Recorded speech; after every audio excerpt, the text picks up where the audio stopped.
Hey guys, it's your girl Kizzy Rock, and yes, Kizzy Rock is my birth given name. Happy Monday. I want to say hey to all my subscribers, new as well as season. I got a word for you. Tap in. Happy Monday, guys. Hope you guys enjoyed your weekend. So guys, let's chat. I'm going to upload a couple of recordings this morning. I wanted to separate them because I think they're going to be too long. But in this recording, I want to speak in regards to you can never be enough for the wrong person. You can never be enough for the wrong person, brother, sister. So this was not a download per se. The other two will be that I'm going to upload. This right here is just a response to a good sis who commented in my comment section last night in regards to, I forgot how I even titled that video. But anyway, she commented and she said something in regards to, she reached out to her ex for his birthday. He didn't respond. He cheated on her many times. In fact, if I remember correctly, you didn't put it in the comment section last night, but I think if I remember correctly, in the past, you said something in reference to he left you for another woman, or he has another woman, or something like that. Something like that. So when I read her comment last night in the comment section, it just, the empath in me, right? I can feel through words. I can feel through pictures. I can feel through videos. I can feel your spirit, your intentions, regardless of what you say, right? So as I read her comment, yes, the words alone made me sad, but I could feel her sadness. I can feel the rejection, the abandonment, the feeling of not feeling worthy enough, the feeling of feeling stuck, like you just have to stay stuck and stagnant as this person go on with their lives, and you kind of got dealt the wrong hand of cards in life, that type of thing. Okay, here's the thing, guys. You can never, ever, ever be enough for the wrong person. You can never, ever be enough for the wrong person. Why do you think it's in life you can encounter a person who in her situation may abandon you, who may hurt you, cheat on you, just whatever, right? Don't appreciate you. And on the flip side, you encounter a person in life, or you meet a person in life who thinks you're everything. They will do everything in their power not to jeopardize you because they see how rare you are. They see the value. They see what you carry. They see how you can benefit their lives and vice versa. They see it. In fact, whatever lifestyle they had prior to you, they will cut everybody off just for you because they recognize what you carry. And we're talking about the same person here. We're talking about you, the same person, meaning one person fumbles you, the other one embrace you and try to lock you down where no one can have access to you. This is the same person we're speaking about, meaning you're the same person, but there's two different individuals, or many probably two different individuals who see the complete opposite in you. You can never be enough for the wrong person. The problem is we as humans, we keep trying to be enough for the wrong persons because we are still dealing with rejection issues, abandonment issues, trauma responses, trauma triggers. Now, many, probably most, chosen one have been through immense levels of trauma. I mean, I think everybody in life have been through some kind of trauma, but the point is with chosen ones and with some individuals, the level of trauma is more intense. So let's take an individual who maybe got hurt in a marriage. I mean, you had a great childhood. It was all Disneyland and fairy tales, right? Why are these Disney World characters popping up in my head dancing around? Okay, you had a great childhood. Amazing. But then you got married at 25, 30. The person broke your heart. Okay, that's trauma. That's trauma. But then let's take a child. Maybe the father rejected them. They saw the father with his other children. Maybe he was married. and he was a great father to these other children, but yet he's rejecting you. You're seeing this as a child. Then your parent is probably telling you, yeah, he's with his other kids. He don't want you. This, that, and the third. Then your mama turned to crack because the daddy hurt her. Now you got a mama who's a crackhead. She abandoned you, right? You got thrown off to foster homes. They passed you around because you, quote unquote, are bad or misbehaving. And truth of the matter is, you're just reacting because of the trauma. You're bounced around from foster home to foster home. Then you're molested in the foster homes. Then they kick you out at, I don't even know the age. What is it, 16, 17, 18? That they kick you out because you age out. They kick you out. Boom. Another form of rejection. So now you're talking about rejection upon rejection upon rejection upon rejection. Then you age out of the foster home. You meet a person. You marry the first person. Just because you want to be loved, just because you want to be protected for the first time in your life, boom, they hurt you. They broke your heart. They leave you for somebody else. Honey, that's trauma on trauma on trauma on trauma on trauma on top of trauma. And now here you are as an adult, 30 years old, 40 years old, 50, 80, 90, 100. When was the time frame that you ever had that healing season to finally learn that you are enough? Where those seeds of abandonment and rejection was capped off and expelled. When was ever that time? So if you've never had a time where you sat in a single season, an isolation season, a healing season, a transformation season, then when was that time? But what most people do, and it's no disrespect or harm to them, because I think it's most people, is rather than sit in that season, then you hop from relationship to relationship. Because what happens? You're in survivor mode. So you're really not even feeling. You're just surviving. And then the cycle continues. And so finally, this person leaves you. Let me be clear now. This is not her story. Guys, sorry, it's Monday and it's child. It's already a whole zoo.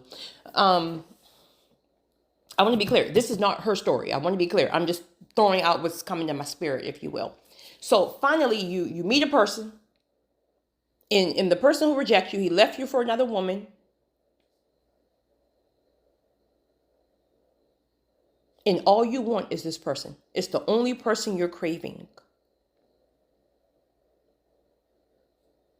It's the only person who can give you the approval that you're good enough.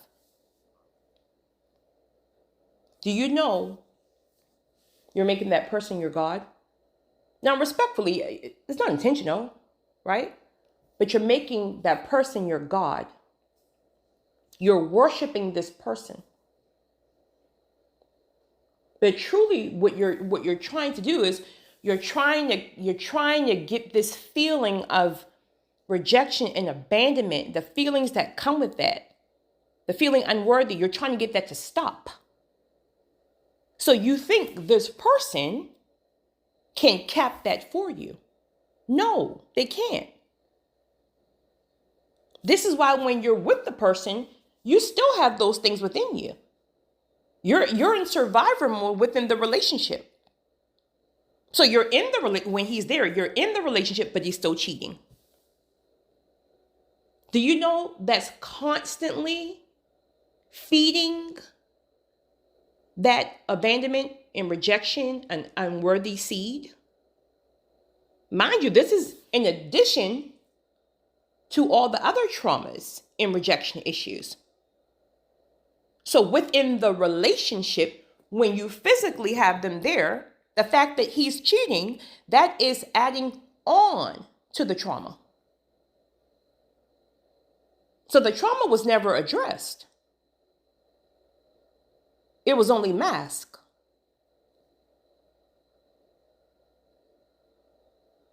Here's a hard truth that a lot of people may not,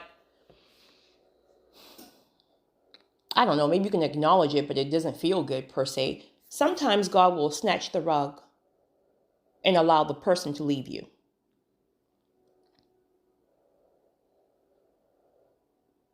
Sometimes God will snatch the rug. It's not that he's causing the drama and causing the foolishness, if you will, but sometimes he will snatch that rug or allow it just to finally get you in that very season. And it feels like torture. It feels like the epitome of rejection and abandonment. But it's going to be the only way he can heal you.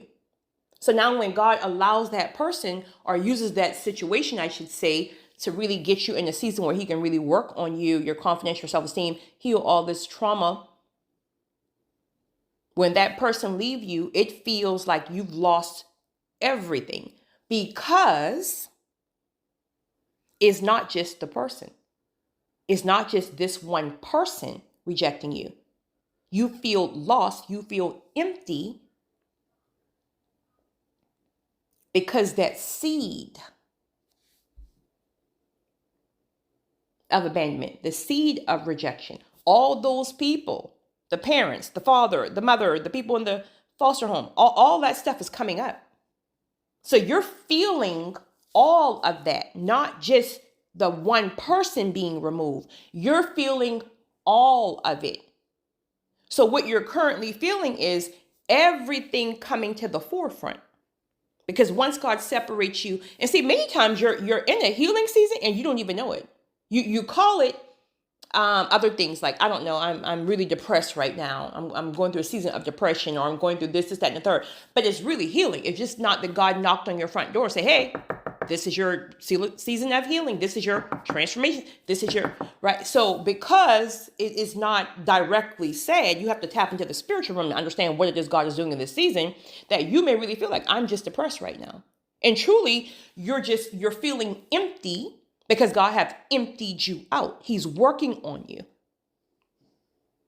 So there's no other person. He's not allowing that person to come back. He's not going to allow that person to respond to you and say happy birthday because, no, you say happy birthday. If listen, your intentions were to say happy birthday, but there's a great chance, right? The true intention were like, okay, if you say thank you, then that can kind of open up a level of conversation, and then maybe we can God ain't no fool, right? So he's going to shut it down. But then you feel like the person is rejecting you, not understanding that this is something that's happening in the spiritual realm. God is shutting it down. Listen, when God is really ready to deal with you, not in a bad way, because a situation like how I gave as an example, that's an innocent child who went through all that. So your trauma is understood. God has immense levels of patience with you because he understands.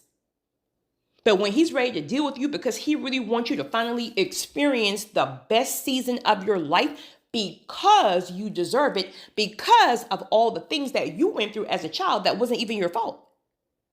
So he needs you to experience this season because you deserve it. And then part of that season, of course, is going to be purpose and calling, because that's where your true fulfillment is. So the void that you feel of rejection and abandonment, or this man here, right? The void that you feel, that emptiness that you feel, is going to be replaced with purpose and calling that fulfills you. A person can't fulfill you. I mean, they can tickle your fancy, but they can't fulfill you. They can make you happy. Well, not make you happy. They can add additional happy onto your already happy self, but a person cannot fulfill you. Only God, only purpose and calling. Why do you think you can be in a marriage? You can be in a partnership for 20 years and that person doesn't even, honey, you're just there because who knows? You're not fulfilled. In fact, some people are in marriages and relationships. They feel more empty in the marriage than they felt if they were alone. A person cannot fulfill you. That's it. That's a personal job. That's a personal connection with the Holy Spirit.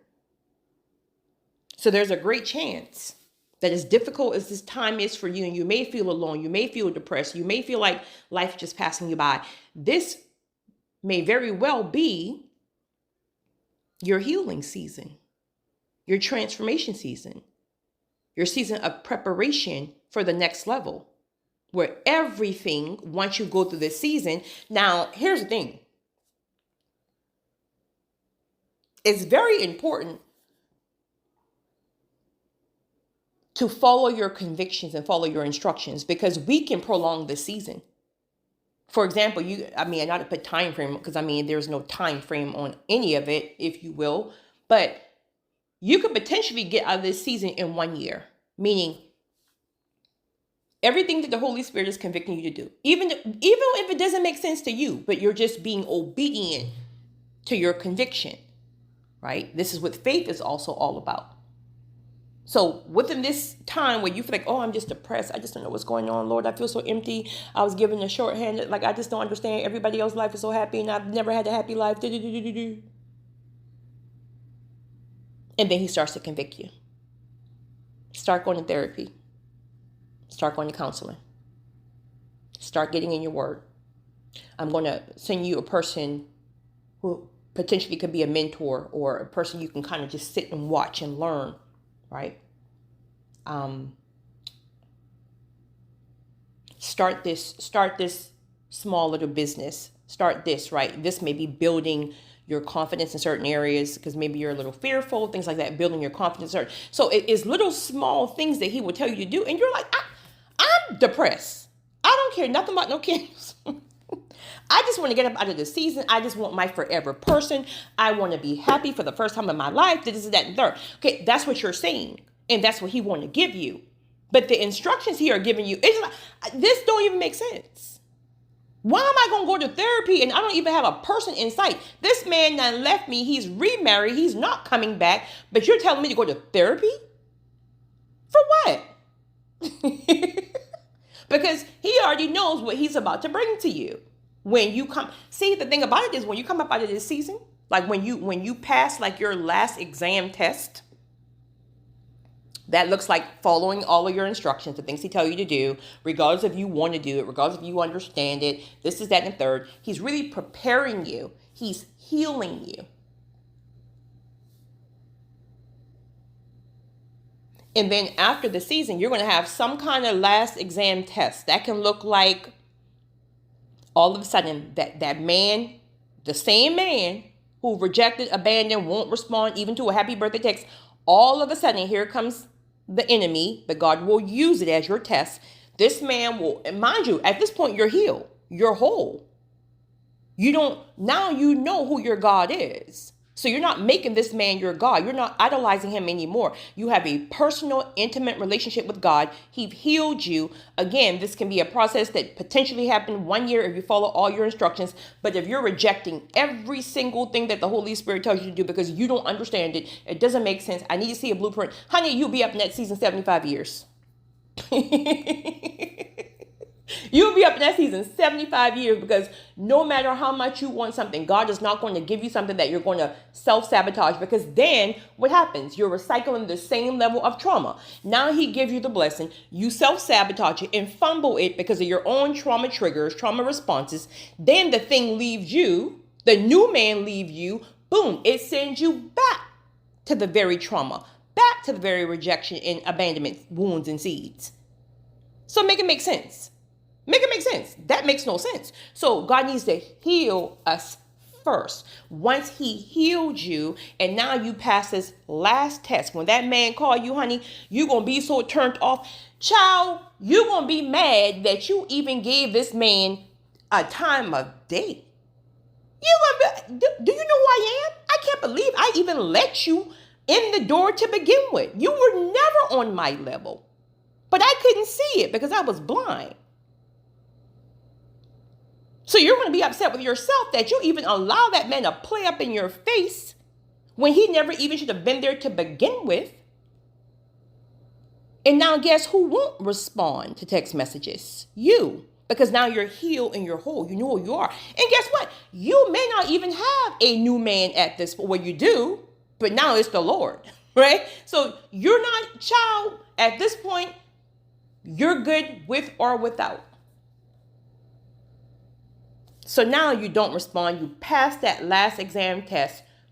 Boom. The shift literally happens overnight when you least expect it, to the point where you're not even looking for it anymore. You're not moving in desperation. You're not feeling like, oh, I got to have this. Honey, you're so complete and fulfilled with purpose and calling and with the Lord, honey. But then God's going to know, okay, well, now that you move levels up in purpose, yes, I do have a partner for you. I do have a spouse for you, because this is going to be bigger than you.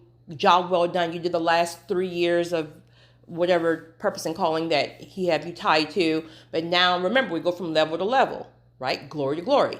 So now that I'm moving you up higher, you need a certain kind of covering. I need to merge the two now to take bigger take on bigger kingdom assignments, etc. That's where a lot of you guys are, a lot of us are in this current season. It's not about you're now having the desire potentially to have a partner, have a spouse, or maybe even if you don't have a desire, if you will, well, you probably do. I was about to say, even if you don't have the desire, the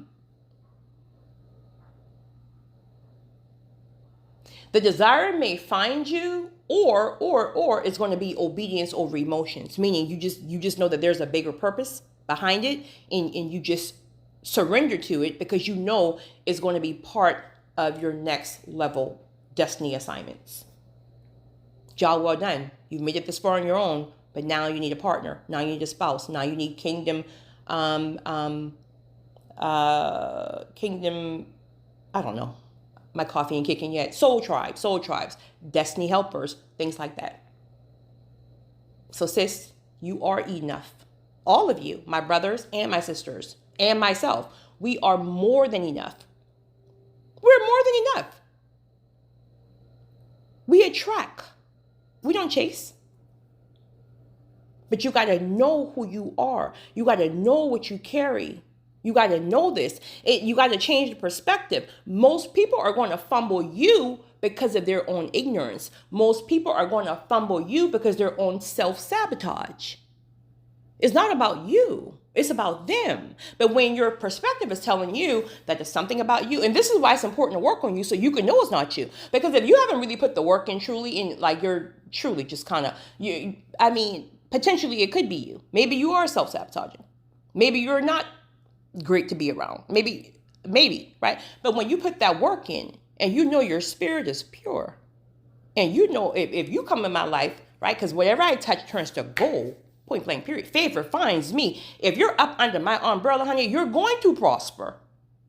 Because you're under my umbrella. So when you know that you know what you carry, child, listen, the first time they play in your face, the first half a time they play in your face, you will cut them off like it's nothing. Because you know what you carry.